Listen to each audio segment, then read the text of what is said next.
Alright, guys and gals, we are back online.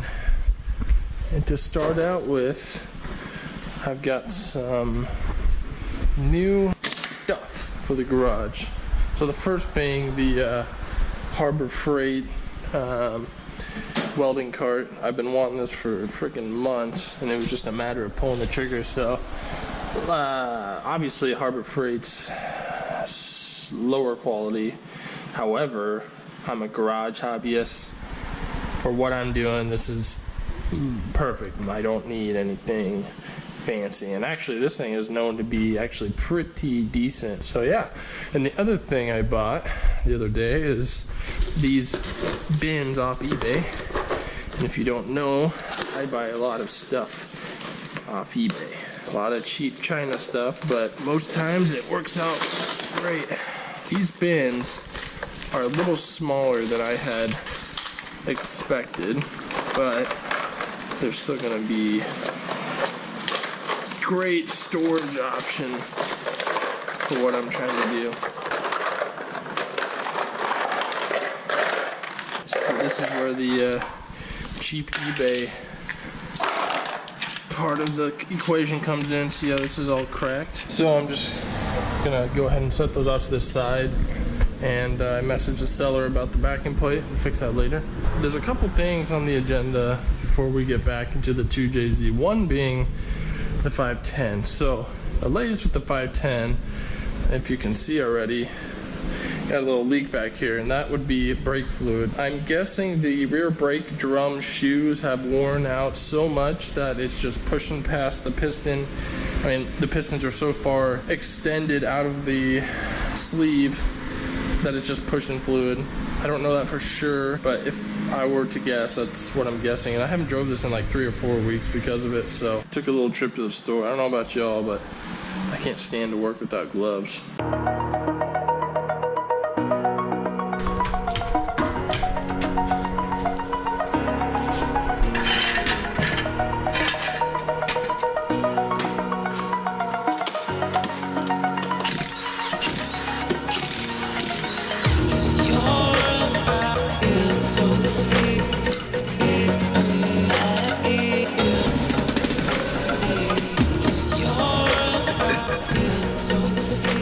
Yeah.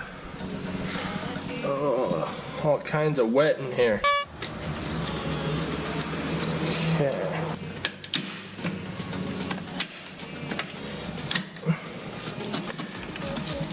Depending on the brakes, these are sometimes painful to get out or they're easy. These ones are gonna be easy. So I'm guessing this guy's just leaking.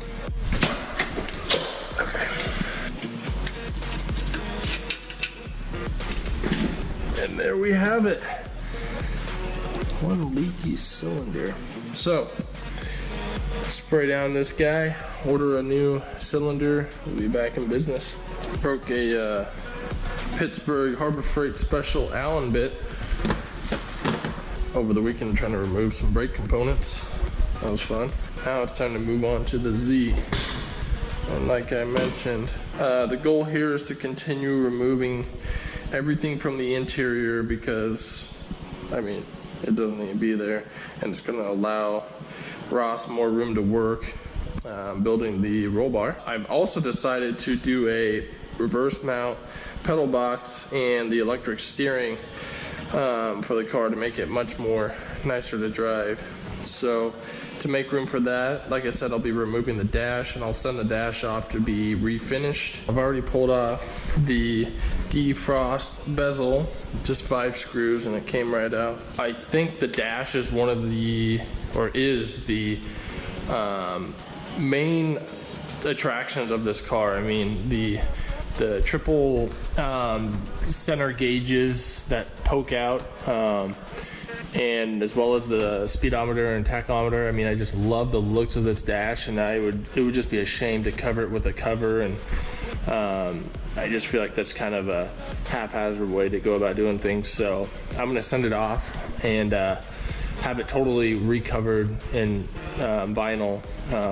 Obviously if you know anything about Z's or had one, you know that the dash panels crack. The other thing is that I will be installing electric steering, a reverse operation pedal box from Willwood, and I'm also going to be doing vintage air in the car.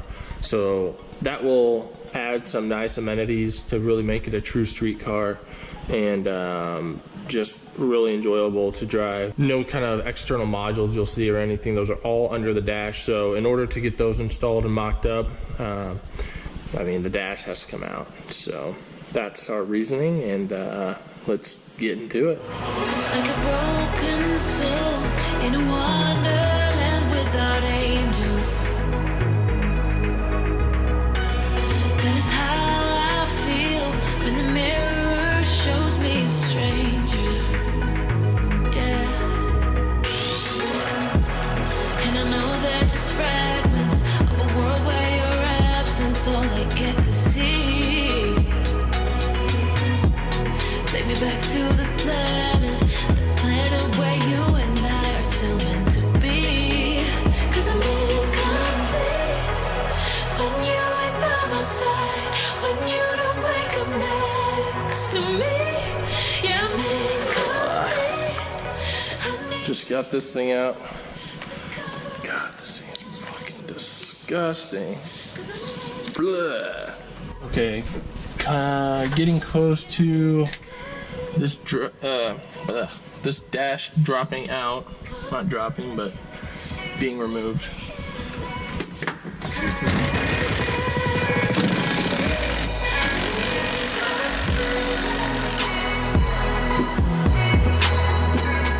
We've got the heater core, we've got the battery, we've got some wiring. Probably pull off the, we'll probably keep the door cards on so that we can use the handles. Not really, no real reason to remove those right now. The other thing I've been looking at is these seat brackets. So these are like the factory seat brackets, where I think we will go ahead and remove those in place of some tubular seat brackets. Reason being is just a little more floor support.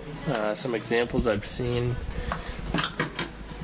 pieces welded to here and somewhere over here.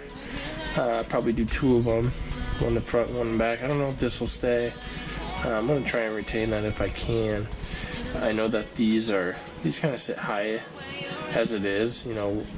It's just, if I can make the seat a little bit lower, I will. We'll figure that out when we come to it, but we will be building some tubular seat brackets there.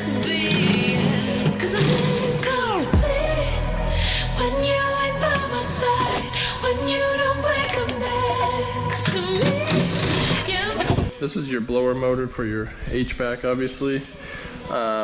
My plan, and the plan is, we will be replacing this unit with a vintage air unit that will do air conditioning and heating. So this is a lot larger than the compact unit vintage air offers. So this will go up for sale.